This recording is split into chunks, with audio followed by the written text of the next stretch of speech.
Hey guys, what's up? My name's Ines. I write kissing books, and today I'm having a bit of a breakdown because it's hard to hit the nail on the head when you're using the hammer of God. Let me break it down for you.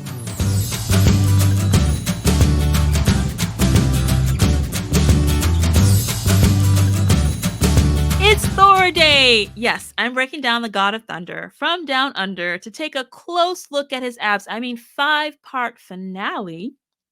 Marvel Studios' Thor, directed by Kenneth Branagh, stands out as a unique blend of mythological grandeur and superhero bravado within the Marvel Cinematic Universe. The film not only delves into the journey of the Norse god of thunder, but also weaves in a compelling love story subplot. Yay! Thor, portrayed by Chris Hemsworth, is initially depicted as an impetuous and arrogant heir to the throne of Asgard. His reckless actions lead to his banishment to Earth, where his path crosses with astrophysicist Jane Foster, played by Natalie Portman. This meeting marks the beginning of a subplot that is as much about love as it is about Thor's journey of self discovery and transformation. The romance between Thor and Jane is integral to the story, offering a glimpse into Thor's humanizing vulnerability and adding a layer of relatable emotion to the film. The structure closely aligns with Blake Snyder's Save the Cat method and not only charts Thor's evolution from a brash warrior to a worthy hero, but also artfully incorporates his deepening relationship with Jane. This relationship serves as a catalyst for much of Thor's personal growth, making the love story, with its handful of screen time, a key element in the film's plot. It's through his interactions with Jane and the emotions that they evoke that Thor begins to understand the values of humility, compassion, and responsibility. So let's break it down cat style. For the opening image, the film opens with astrophysicist Jane Foster encountering some kind of cosmic anomaly event in New Mexico. She's not initially believed, even by her mentor, which immediately elicits empathy from the audience. And then she crashes into a mysterious figure. This sets the stage for a story that intertwines Earth and the otherworldly realm of Asgard as we flash back to Thor, who will turn out to be who Jane hit with her van. Early in the film, themes of humility, worthiness, and responsibilities are put on display. Odin, the king of Asgard and Thor's father, emphasizes the importance of wisdom and humility over brute strength to both his young sons, Thor and Loki, in a further back flashback. For the setup, we're in Asgard in a more recent present day, and we're introduced to a grown Thor, the arrogant and powerful heir to the throne of Asgard.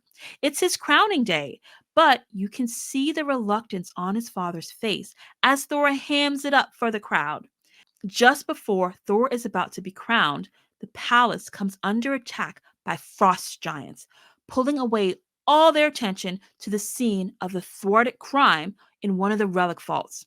The frost giants attempt to steal back their source of power, which happens to be an infinity stone, was thwarted by the destroyer, which is an iron giant security system that spews fire. Which brings us to the catalyst. Thor calls for war, which his father calmly denies, but Thor's not having it.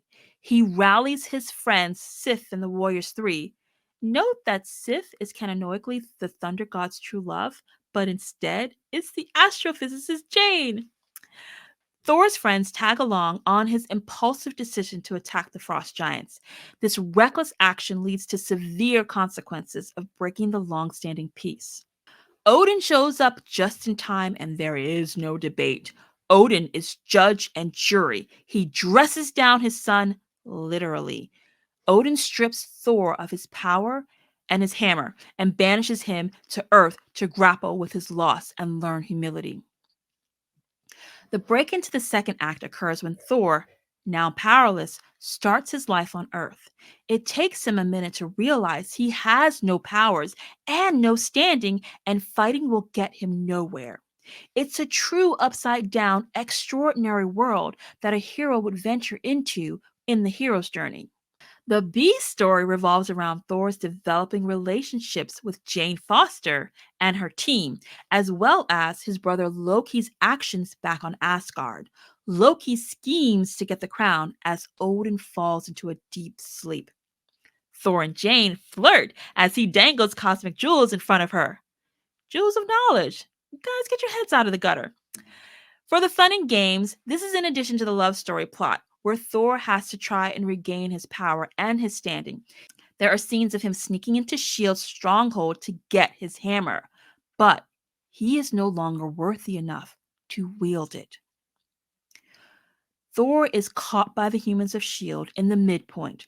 He's given up and he sits captive and not answering any of Agent Coulson's questions.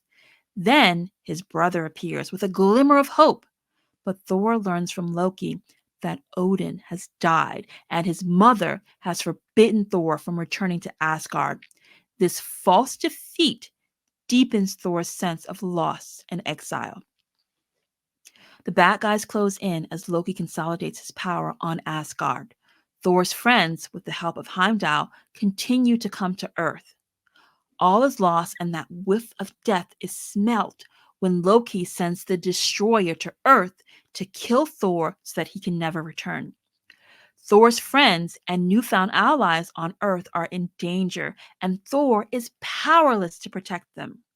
This is a pretty dark night, as a fight is about to happen, and Thor admits he will only get in his friend's way. Thor's realization that he is not worthy of his former power and that he has brought danger to his friends on Earth represents his lowest point and the complete stripping away of his ego. We break into 3 with a breakthrough that comes when Thor sacrifices himself to save his friends and Jane from the destroyer, but not before using the Iron Giant to speak to his brother and tell Loki that he is sorry for whatever wrong Loki feels he's committed. Thor tells Loki to take his life and end this.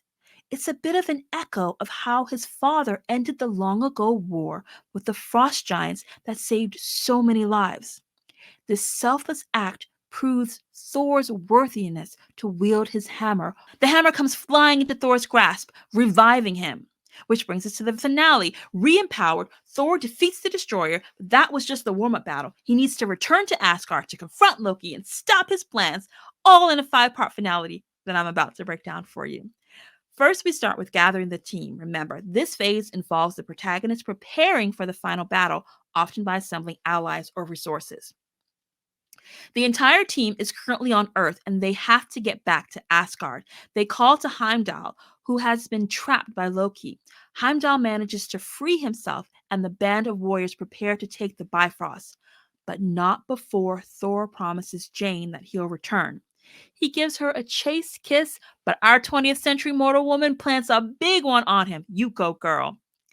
Step 2, we got to execute the plan. This is where the protagonist puts their plan into action, which often leads to an initial success or a significant step towards their ultimate goal. Thor's plan is simple: stop Loki's scheme to destroy the frost giant planet. Thor arrives in his father's chambers where Loki has just stopped the execution of his sleeping father, an execution that Loki put into motion, by the way. Thor initially confronts Loki in front of their mother and tells Loki to admit to his dastardly plans.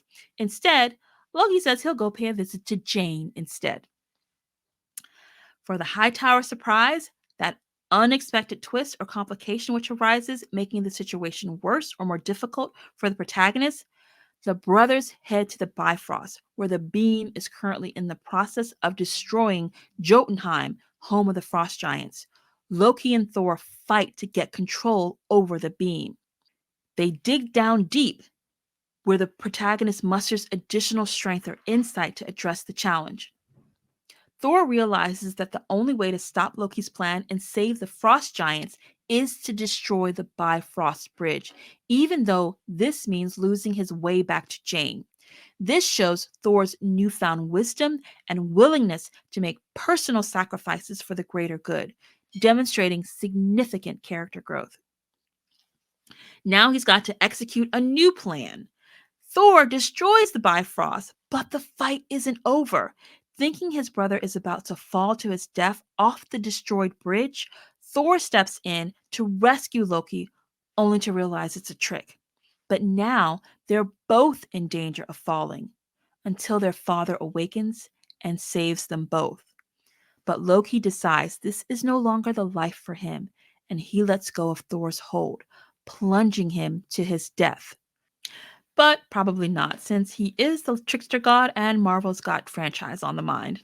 The 5 part finale for this film showcases Thor's evolution from a reckless, power driven prince to a thoughtful, self sacrificing hero. Each part of the finale ties back to Thor's personal growth and the film's overarching themes of duty, humility, and sacrifice. The final image is of Thor in Asgard, having matured and learned humility. Now he's a worthy king in waiting and a true hero in both spirit and deed. This contrasts sharply with the arrogant figure seen at the beginning of the film. His father looks on him proudly, noting that Thor will be a wise king. There's only one more marvelous breakdown to go. Last up is the Guardians of the Galaxy. So, if you haven't watched it in a while or you've never seen it, be sure and pop some popcorn and see it before the next episode. And if you want a more in depth exploration of pacing, try out my Patreon of Pacing course, How to Write a Binge Worthy Novel in 21 Days at AnessWrites.com/PTP for Patreon of Pacing. You can also read more breakdowns and chat with others on my free Substack at AnessWrites.substack.com. In the meantime, you go get them words, and I'll try to keep it together until the next time that we break it down. I'll see you then. Bye.